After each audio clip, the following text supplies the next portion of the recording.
함께 통독해 나아갈 본문은 레위기 11장부터 15장까지의 말씀입니다.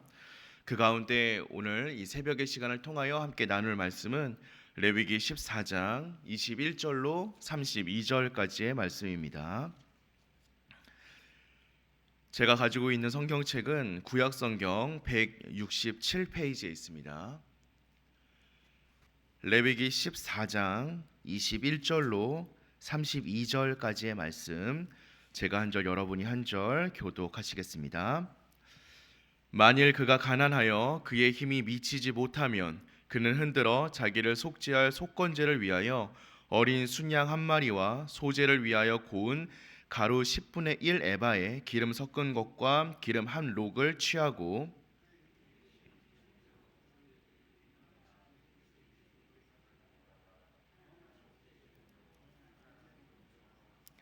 여덟째 날에 그 결례를 위하여 그것들을 회막문 여호와 앞 제사장에게로 가져갈 것이요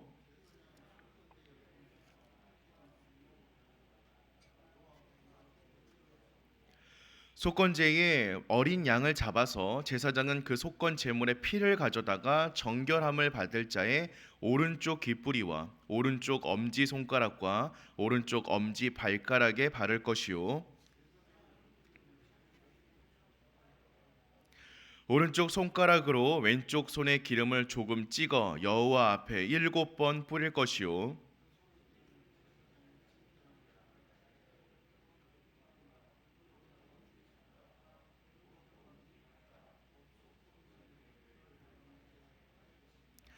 또 그 손에 남은 기름은 제사장이 그 정결함을 받은 자의 머리에 발라 여호와 앞에서 그를 위하여 속죄할 것이며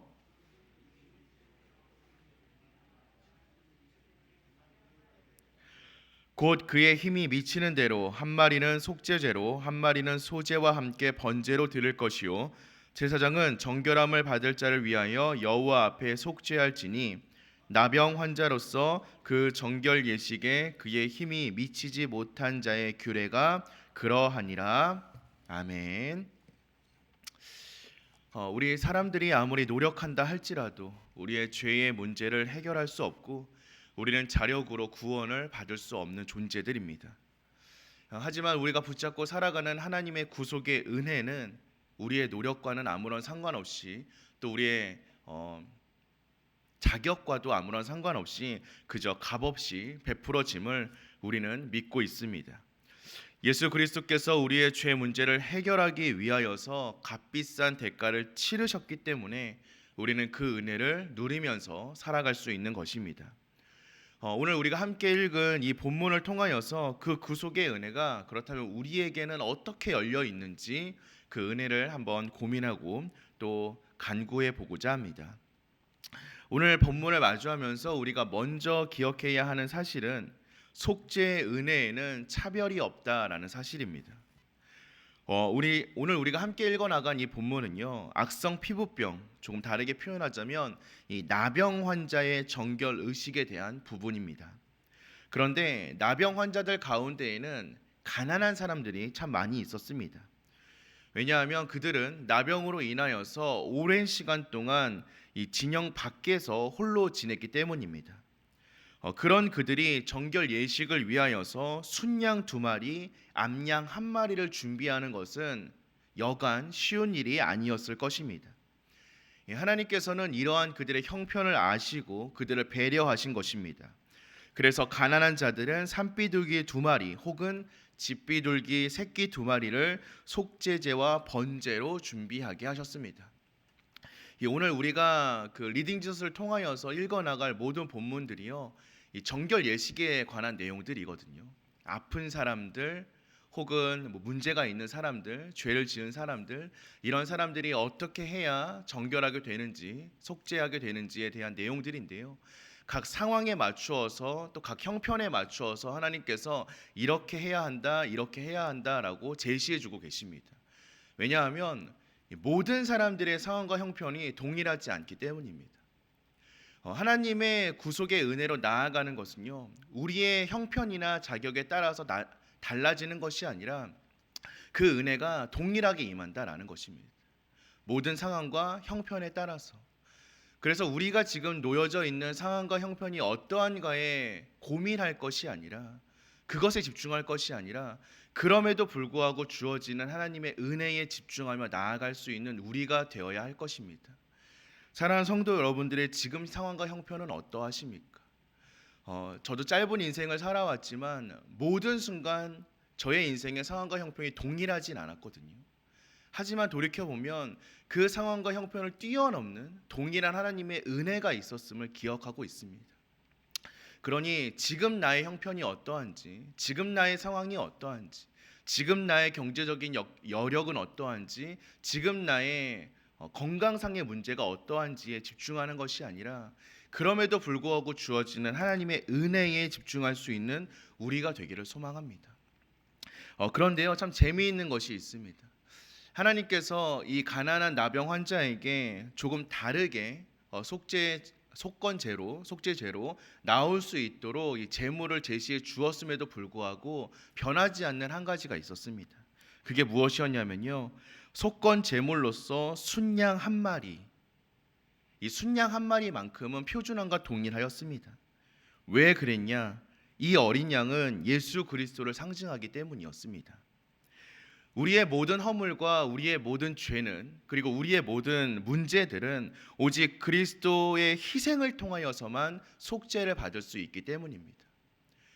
은혜로 나아가는 우리의 상황과 상관없이 구할 수 있는 것도 동일하지만, 차별이 없지만, 하나님께서 우리에게 은혜를 부어주시는 것도 차별 없이 동일하다라는 것입니다. 부자든지 가난한 자든지 아픈 자든지 건강한 사람이다든지 누구든지 어린 양의 희생 제물을 통해서만 죄 용서를 받을 수 있는 것입니다. 양 방향으로 차별이 없는 것이죠. 우리에게는 꼭 그리스도의 피가 필요합니다. 보혈이 필요합니다. 하나님의 은혜가 필요합니다. 이러한 모습은요, 중간에 나오고 있는 속건제에 대한 이야기에서 다시 한번 드러나는데요, 완치된 나병 환자가 나병에 걸렸을 때 성소와 성물을 오염시켰을 가능성이 있기 때문에 속건제를 통하여서 속죄를 받는데, 그 방법에 대해서 오늘 말씀이 뭐라고 이야기하냐면요, 제사장이 어린 양의 피를 나병에서 완치된 사람의 오른쪽 귓볼과 오른쪽 엄지손가락과 오른쪽 엄지발가락에 바름을 통하여서 이 정결 예식을 진행하고 있습니다. 왜냐하면 우리가 거룩한 하나님께로 나아갈 수 있는 방법은 오직 예수 그리스도의 보혈로 덧입음을 받았을 때만 가능하기 때문입니다. 제사장이 발랐던 이 오른쪽 귓볼, 오른쪽 엄지손가락, 오른쪽 엄지발가락은 신체의 전부를 의미하고 신체의 전부를 대표하기 때문에 여기에 피를 발랐다라는 것은 우리의 모든 몸이 하나님의 피로 덧입음을 받았고, 또한 그로 말미암아 어린 양의 피로 성결하게 되고 성별되었음을 의미하는 것입니다. 그러니까 우리가 모든 불의에서 깨끗하게 될 수 있는 것은요, 다른 방법이 없다라는 것입니다. 오직 그리스도 어린 양의 피로만 가능하다라는 것입니다. 보혈의 능력으로만 가능하다라는 것입니다. 그러니 우리가 하나님 앞으로 나아갈 수 있는 방법은요, 다른 것이 없습니다. 다른 노력, 기도를 많이 하는 것, 예배에 불참하지 않는 것, 우리에게 주어진 것을 꼼꼼하게 잘 챙기는 것, 이런 것도 중요하지만요, 그것보다 더 중요한 게 있다라는 것입니다. 그게 뭐냐? 바로 예수 그리스도의 보혈을 붙잡는 것입니다. 그것을 의지하는 것입니다. 그것을 신뢰하는 것입니다. 사랑하는 성도 여러분, 우리의 신앙생활 가운데에서 가장 중요한 것은 이것밖에 없습니다. 그리스도의 보혈이 나를 깨끗게 하셨다라는 것, 그리스도 예수께서 나를 위하여 십자가에서 돌아가시고 다시 부활하셔서 지금도 저 하늘 위에서 나를 위해 기도하고 계신다라는 것을 믿고 의지하고 신뢰하는 것, 이것 외에는 우리가 신앙생활을 제대로 잘할 수 있는 방법은 그 어디에도 없다라는 것입니다. 우리의 속죄에는 피가 요구됩니다. 경제력이 있는 완치자는 속죄 제물로 흠없는 순양 한 마리를, 번제물로 흠없는 암양 한 마리를 제물로 드렸습니다. 가난한 사람은 속죄 제물로 또 번제물로 산비둘기 2마리나 집비둘기 새끼 2마리를 제물로 드렸습니다. 사랑하는 성도 여러분, 정결 예식에는요 빈손으로 이루어지는 것이 하나도 없었습니다. 가정 형편이 어려우면 어려운 대로, 좋으면 좋은 대로 자신에게 주어진 상황과 형편에서 최선을 다하여서 하나님께 드렸던 것입니다.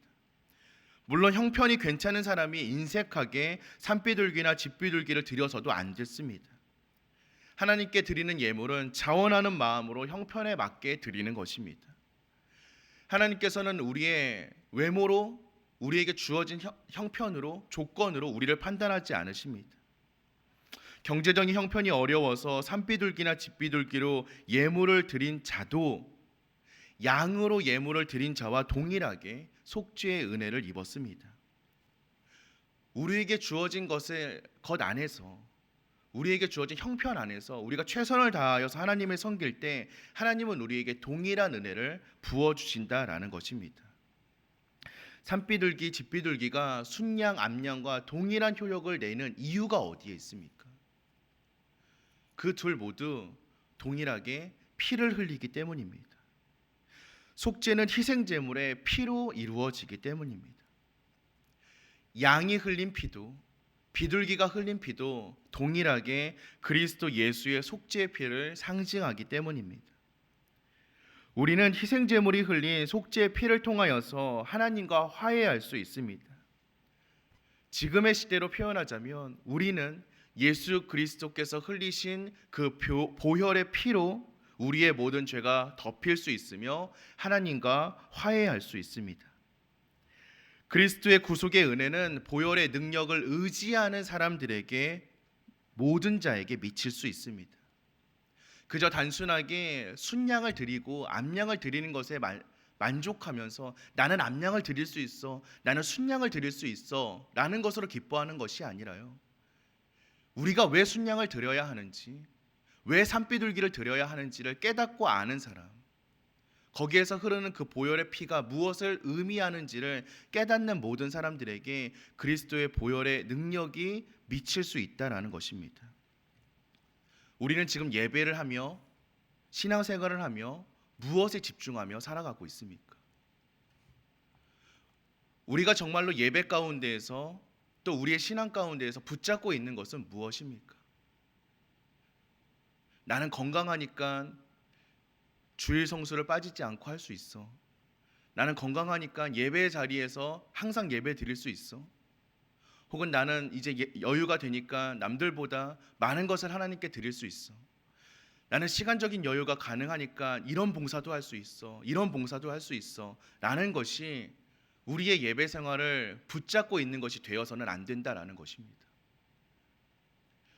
내가 이렇게 조금 더 봉사를 많이 할 수 있지, 난 이렇게 조금 더 교회 안에서 많은 것들을 감당할 수 있지라는 것이 우리의 자랑이 되어서는 안 된다라는 것입니다. 오히려 우리의 신앙의 연차가 쌓일수록, 우리의 신앙이 깊어질수록 그 예배 가운데 흐르고 있는 그리스도의 보혈의 능력을 의지하고 그것 앞에 엎드려질 수 있는 사람들이 될 수 있어야 합니다. 그것이 진짜 그리스도인의 모습이고, 그것이 진짜 신앙인의 모습이며, 그것이 진짜 거룩한 사람의 모습이기 때문입니다. 우리가 입술로는 항상 얘기하는 것처럼 나는 죽고 내 안에 있는 그리스도 예수로만 살아갑니다 라는 고백이 우리의 입술의 고백이 되지 않았으면 좋겠습니다. 우리의 삶의 고백이 되었으면 좋겠습니다. 우리는 보혈의 능력을 믿고 우리의 형편에 맞게 나아갈 수 있어야 합니다. 지금보다 더 좋아지면 하나님의 일을 감당하겠습니다. 지금보다 조금 더 형편이 좋아지면 이것을 감당하겠습니다 라고 하는 것이 아니라, 하나님께서도 예전에 이 가난한 나병 환자들에게 말씀하지 않았습니까? 나병 환자들, 상황이 좋아지면 순양을 내렴, 너희가 조금 더 건강해지면 이렇게 나아오렴 이라고 한 것이 아니라 그들의 형편에 맞게 하나님 앞에 나올 수 있는 방법을 제시해 주셨습니다. 우리 역시 지금 우리에게 주어진 상황과 형편에 맞게 하나님 앞에 최선의 모습으로 예배하고 봉사하며 나아갈 수 있어야 한다라는 것입니다. 예수님께서는 가난한 과부의 2렙돈의 헌금을 칭찬하셨습니다. 그 과부가 자신의 전 재산을 드렸기 때문에 칭찬한 것이 아니었습니다. 그 안에 담긴 하나님을 경외하는 그 마음을 칭찬하셨던 것입니다. 다른 사람들보다 적은 시간과 적은 재물을 하나님 앞에 드린다 할지라도 그 안에 담긴 간절한 마음과 그리스도의 보혈을 의지하고 신뢰하는 마음을 담을 수 있다면 하나님께서는 그 손길을 기쁘게 여기시며 기쁘게 받으실 것입니다. 사랑하는 성도 여러분, 하나님은 우리의 모든 상황과 모든 형편을 살피고 계십니다. 하나님의 은혜에는 차별이 없습니다. 구원은 오직 그리스도 예수의 보혈에만 달려 있습니다. 누구나 예수 그리스도를 믿으면 속죄함을 얻을 수 있습니다. 너무 쉬운 이야기죠. 많이 들었던 이야기죠. 하지만 이것이 정말 우리의 인생에 얼마나 큰 의미를 가지고 있습니까? 그리스도를 믿고 그리스도를 의지하고 그리스도를 신뢰함으로 나아갈 때 하나님의 눈은 우리의 삶을 바라보고 있을 줄로 믿습니다. 그것만을 통하여서 우리의 죄가 용서받을 수 있으며 그것으로 통하여서 거룩하신 하나님의 백성이 된 것이 오직 그리스도의 보혈의 은혜에만 있습니다 라고 고백하는 우리의 삶의 자세, 그것이 다른 것들을 다 버린다 할지라도 오직 그리스도의 보혈만은 붙잡고 살아가겠습니다 라는 우리의 삶의 자세가 되어야 할 줄로 믿습니다. 사랑하는 성도 여러분, 오늘 하루 그렇게 살아갈 수 있는 저와 여러분들이 되시기를 소망합니다. 그리고 그 오늘 하루에 우리의 발걸음을 통하여서 우리의 인생이 그렇게 변화될 수 있기를 소망합니다. 오직 그리스도 보혈만을 의지하고 오직 그리스도 보혈에만 능력이 있음을 신뢰하고 고백하며 살아가는 것, 그래서 우리에게 주어진 상황과 형편에 맞추어 최선을 다하여 하나님을 예배하고 하나님을 기쁘시게 만들며 살아갈 수 있는 저와 여러분 되시기를 주님의 이름으로 간절히 축원드립니다. 우리 함께 기도하겠습니다.